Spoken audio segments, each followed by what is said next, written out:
Hi, I'm here in Holland and there's a guy here that's got the most amazing collection of kit cars. So I'm going to have fun. I'm going to go and have a chat with him. He's going to tell you all about the business and hopefully show me around some of the amazing cars. So follow me and let's go and meet him. Well, this is the guy I told you about, and he's going to tell you a bit about his company and what he does here. So I'm going to go over to you. So tell us about you. Good to have you here, Charmaine. Thank I'm you. Bas. Nice Hello. to be here. Good to see you. I'm Bas Kleijsen, it's my last name. I'm running this kit car business. I've been doing it for almost 20 years now. The main thing what's happening here is kit car import from the UK to the Netherlands. Get the cars ready for registration on the road here in Europe and sell them on, mainly in Holland, but more and more they also tend to go to Germany, Belgium, France and other countries in Europe. Wow, there you go. So is there a lot of need for them? Are really people into their kit cars then? Well, it's a selective business. It's not a large demand, but it's a selective group of people that fancy kit cars very much. They see it as a nice alternative, also a cheaper alternative for expensive modern sports cars, but also for an alternative for classics. One very good thing about kit cars, you don't meet up with rust and bodywork that much because it's quite easy to do GRP repairs or substitute bodies, things like that. And well, the most interest for these kind of cars is in the range of the Lotus Super 7 alikes and high performance cars, so to say. But as you see around it, when we walk around, you will see some unique creations as well. I had my eye on, because I was, as you know, here at the beginning of the trip, and I love the Chevy, so tell me about the Chevy. Well, the Chevy is kind of my private project. I needed a car to transport my kit cars. I used to drive an Iveco truck, which was kind of dull, it didn't bring me any fun, so I needed something fancy. And so you use this? I'm using this for getting my kit cars around to MOTs, to import from the UK to Holland, from the ferry. I would love to drive down my little high street in one of these. Do you think I'd stick out? Right, so tell me about some of the kit cars, what they do, why they're your favourites. Well, let's start with this one. It's an MEV exoset. It's developed by Stuart Mills. By now he's one of the best-selling kit car manufacturers in the UK. It's an MX-5, Mazda MX-5 based kit. It's quite easy to build because you use the complete MX-5 drivetrain and engine. So you just change the chassis, put a simple bodywork and you can drive off. Got it. Although you have to test the car before you can drive onto the road. You have to do an IVA test, of course. Oh, really? Yes, it's not that simple anymore like it was 25, 30 years ago. Oh, okay. Legislation is still European. I don't know what will happen after Brexit, but it will not be any easier, I'm afraid. Probably not. Okay. Right, what have we got next? Here we've got a Westfield. Westfield is one of the famous brands for Lotus 7 alike, so to say. They've been around for over 25 years now, and it's actually on the Lotus 7 range of cars, it's the most demanded car. It's a good quality geometry car, also drivability is very good. Of course it depends who has built it, how the car is, but in general the demand for Westfields is more in the second-hand market than for more expensive brands like Caterham, or in Holland we have some others as well. Okay, brilliant. Right, so what's next? Here we've got so many. Look at this. Wow. It's actually very rare. It's a D-type, Jaguar D-type replica. Wow, there are many around, very expensive. This is a cheap version. It's a tribute. It's a body kit actually that is placed onto a TVR wedge. The simplicity of this is that you don't need an IVA, you can just convert it and drive it on a wedge registration basically. And also for the Dutch legislation it's easy to import it this way. This car hasn't been finished properly, so we're gonna do some refurbishment, repaint, walk around across the brakes and things like that, because it was not too expensive. And sometimes I buy projects as well, and either sell it as a project or we finish it on demand of the customer. It's a very wanted, demanded model in the classic car range, and the real one is very expensive. How much? I don't know what real ones can fetch, hundreds of thousands of pounds to maybe millions if they have racing history, because this is a car which they drove at the 24 hours at Le Mans at the 50s, 60s. Wow. So, well, I'd like to see that one when it's finished. The same story with Cobras or that kind of replicas. Okay. So what's your favourite? Well, here you can see a whole range of Lotus 7. We get 4 in a row of 4 totally different types. They are. 3 of them have bike engines. It's also something that people fancy because you can use a bike engine in a light car to have real performance. Yeah. This is an MK Indy developed by Martin Keenan at the time. The brand is still around. This is kind of a low-cost mix-up. It's actually not branded. It's registered as a low cost as well. Yeah. It's kind of a collection name, it's not really a brand. This is a one-off, it was made by Mr. Gibbons.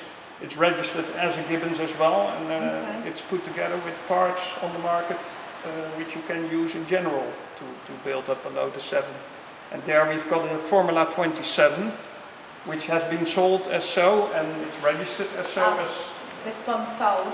No, it's not sold, it's still for sale. No, it's still for sale. It has quite some modern techniques, has a Z-Tech engine in it. And so, just to show you, you get so many derivatives of the Lotus 7. Here's another brand, it's a low cost. It's on the downside of the market, but it looks very much after the original Lotus 7. Yes. But to be honest, quality-wise, this is one of the cheapest cars on the market. Okay. It was built somewhere in the 90s. Right. So the nice thing is they used aluminium and GRP like Lotus did, and catering is still doing so. And it has the John Player special colours. Yeah, no, that one's great. I like that one. Right, this is one of my favourites. I'm a big Cobra fan, so tell me a bit about this, Baz. This is a cheaper version of the Cobra. Cobras are one of the major replicas regarding numbers. When you compare it to the Lotus 7, there are not as many Cobras because it's simply much more expensive to build one. This one has been built with a 6-cylinder engine, so the real Cobra fan would say no, but it's affordable, and for that I also have this one. It's actually put together real well. It's beautiful. I was looking at it. Put in a classic setting. Yeah, I'm definitely a Cobra fan, for sure. As you see, it's got wire wheels, and the interior is nice. It's very simple, as it should be actually. Yeah, no, definitely one of my favourites. And this was a kit which was sold in the early 80s. Wow. It's a King's Cobra. It's very unknown, but it's kind of a competitor with the brands like Pilgrim at the time. No, it's beautiful. Or Cheetah.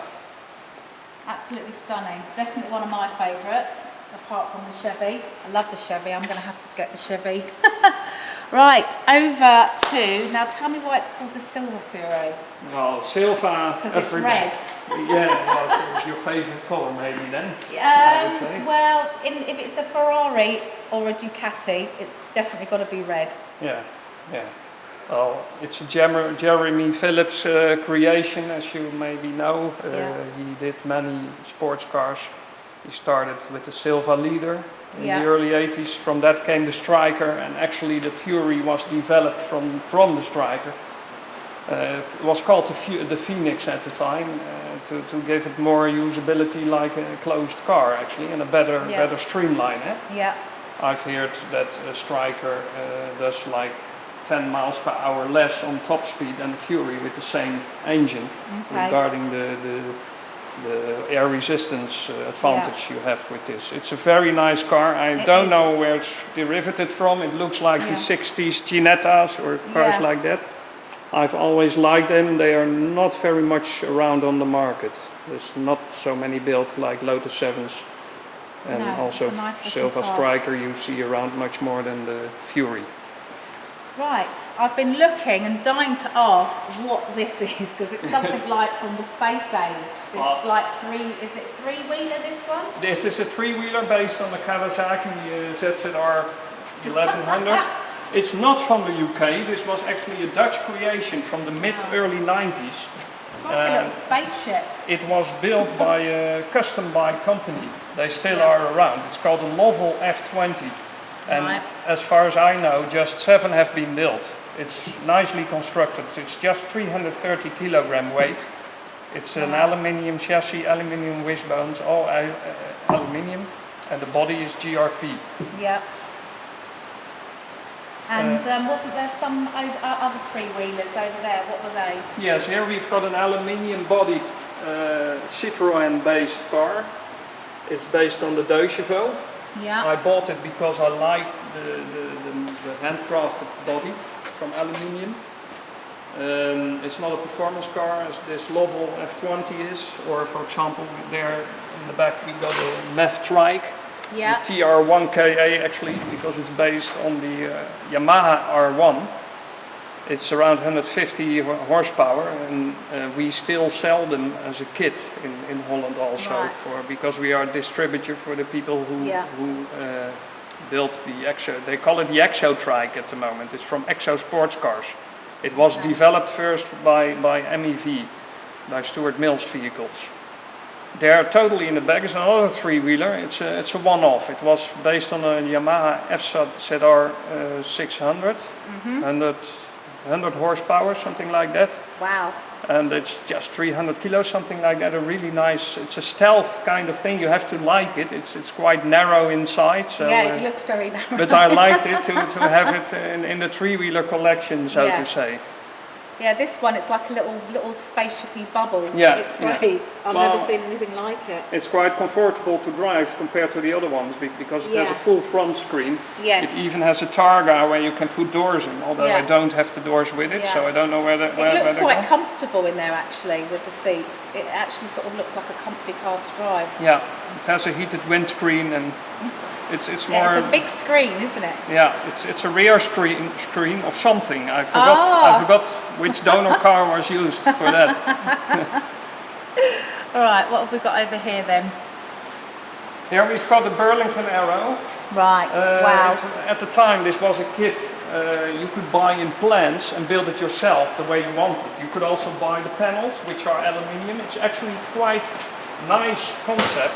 It's based on a classic Herald, of Triumph Herald or Vitesse from the 1960s. So you can just buy this from the plans and just build it from scratch? That's how most people did it. Yeah. And some people, well, I think most people also would buy the panels from the manufacturers who sold the plans as well. But the engine drivetrain is all from the donor car. So it was really cheap to build. Yeah. So it was probably quite a popular one. Yeah, and for now it's a classic car also on the registration. So tax-wise, and people prefer this. You can actually have a kit car of the 60s, which also has some history now.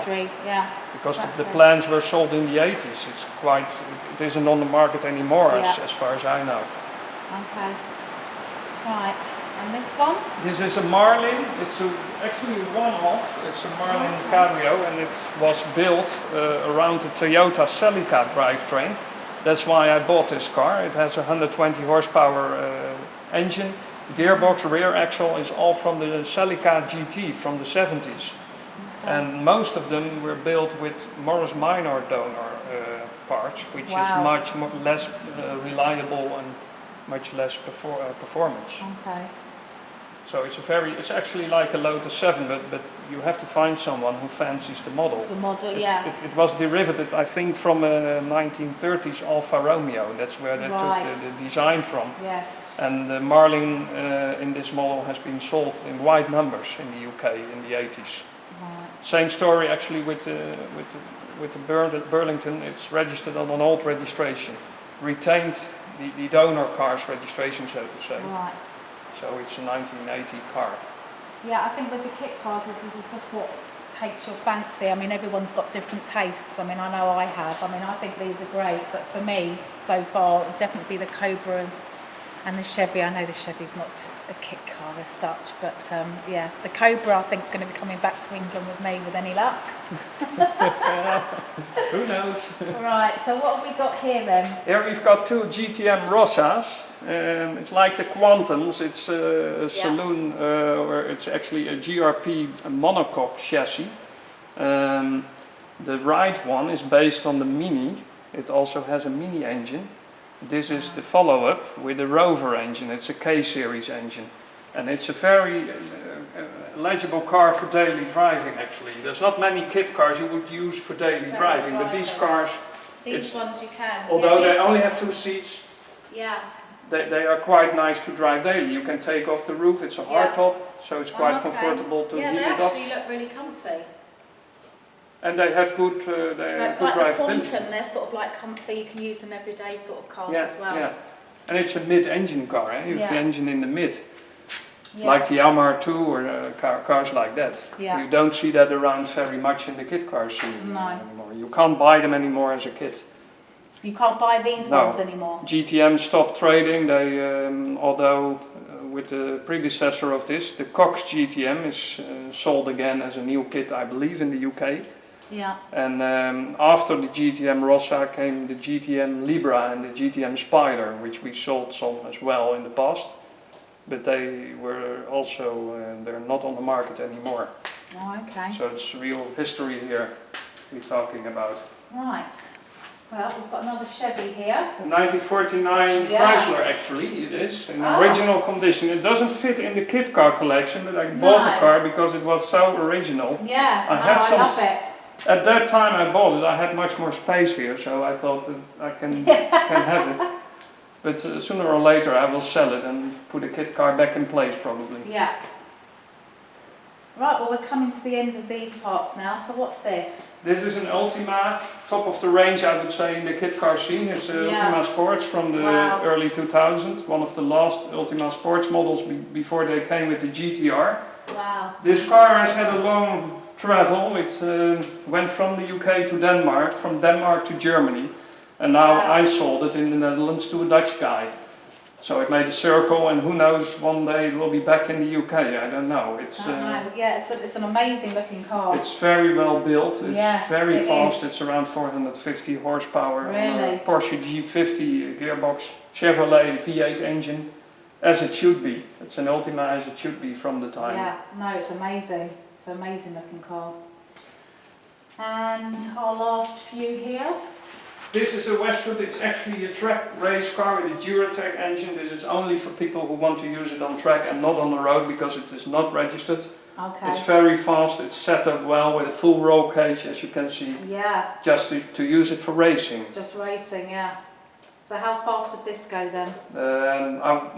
You mean times doing the track around, or you mean top speed? No, top speed. I would say 220 kilometers an hour. It's about 200 horsepower, something like that. I haven't tested it because I haven't raced it myself. I prepared it for a customer 2 years ago. He had raced it continuously for 2 years without any problems, and he sold it back to me, and now I'm going to resell it again. Oh, okay. Wow.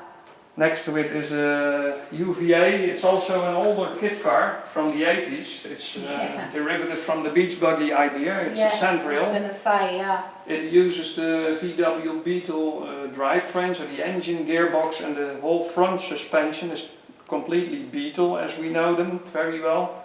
And the rest is all kit car. It's GRP with aluminium and the chassis is a space frame. That looks like it's just a lot of fun, that one. It's just for fun. Yeah. You see them in many versions. People even put V8s in them. Oh I've had one with a Rover V8. I've had a few with Alfa Romeo engines. Yeah. And it's quite rare. In the Netherlands, I think there's just 7 or 8 around of this model. Yeah, no, that looks like that would be a lot of fun, that one. Yeah, it's a fun car. But it's not a car for track days or so. You can drive it in the mud or just on the road. On a nice summer day, go to the boulevard or wherever you want. No, that's fantastic. Well, thank you very much for showing me around. I'm sure we're going to go around and have a look at some other cars as well. But for now, that's brilliant. Thank you very much for showing me around. Thank you for coming. I've had a great day and hopefully I might get out in one. Right, I was having a sneaky look around while Charmaine was at the kit car collection in the Netherlands and I found this fantastic beastie here, based on a Corvette, but you're looking at it and you're thinking one of two things.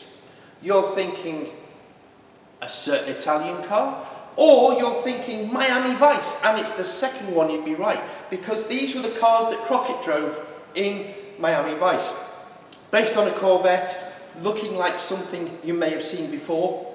And the manufacturer of the inspiration for this car didn't like it so much that they've had every single one they could find cut up. In fact, they so disliked the car being used in Miami Vice that they provided one of their newer cars for later series, and that's another car that you'll see Don Johnson driving around. But this was in the original series of Miami Vice. It is called a McBurney, and as you can see, it's a complete reshell of the Corvette's original chassis. So it's got the Corvette V8, the small block Chevy V8, and the Corvette running gear. So it's going to be as reliable as anything, but it's a clever little thing. Anyway, shh, don't tell anyone it's here. Right, so what have you got to show me? So here we have the odd kind of kit car. Oh my god, what is it? It's a beast. It's an MEV. Yeah. It's actually the first creation of Neil's vehicles. Yep. He has built only 2 of them. It's based on a Range Rover.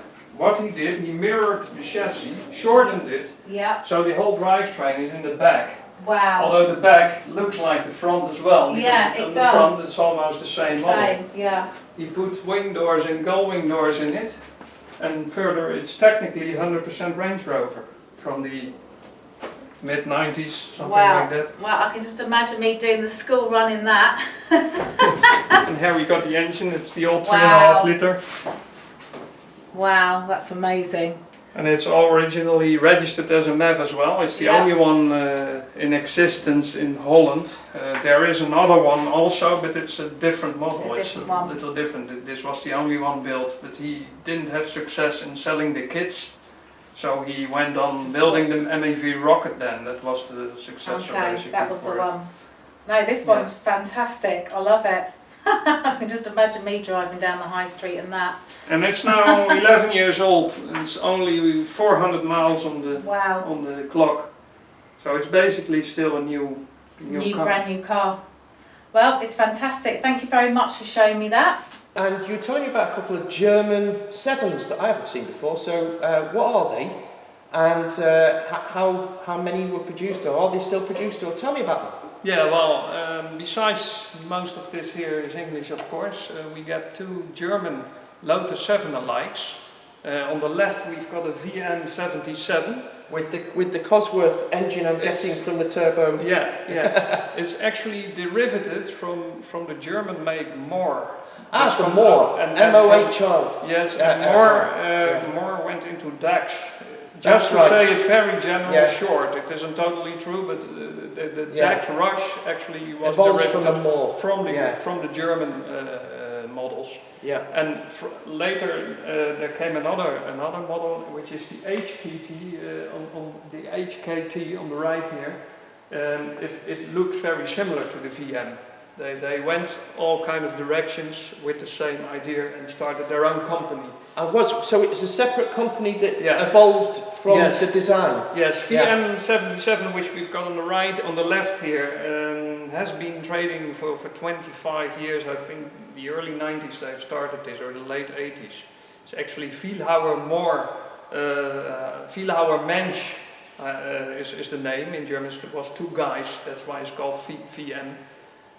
They've been trading for something like 25 years, and as far as I know, it's not available anymore as a kit on the market. Also due to the German legislation on registration, which is quite impossible now to obtain for kit cars.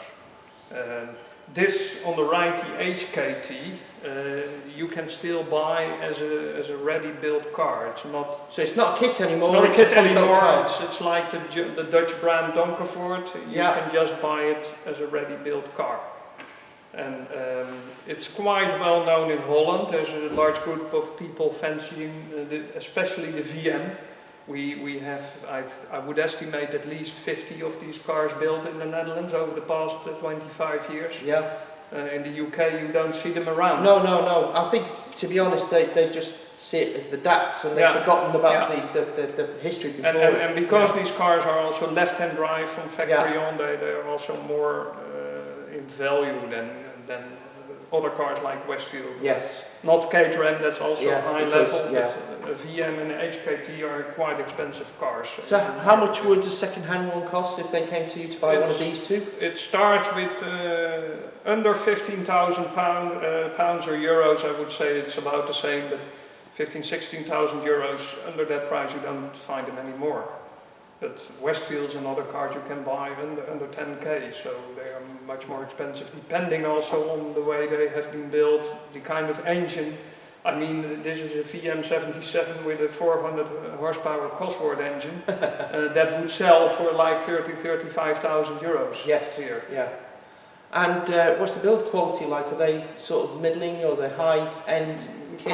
Quite high end, especially HKT now, because they have been you can see the evolution. It's a really That the VM, which is now in the left here, is the older model. They improved also. It had a rigid axle, live axle in the early 90s, and later they turned it into independable suspension as well. So they improved. But to be very honest to you, this is what I know from driving them myself, but also from people trying to race them.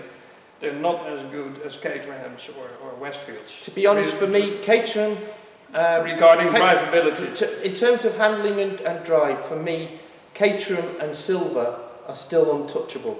Yeah, nobody beats the Silver Striker or the Caterham. Silver really. and the Raw Striker. Yeah, I agree with that. Yeah. All right then, guys. Thank you very much, and we'll catch up with you soon.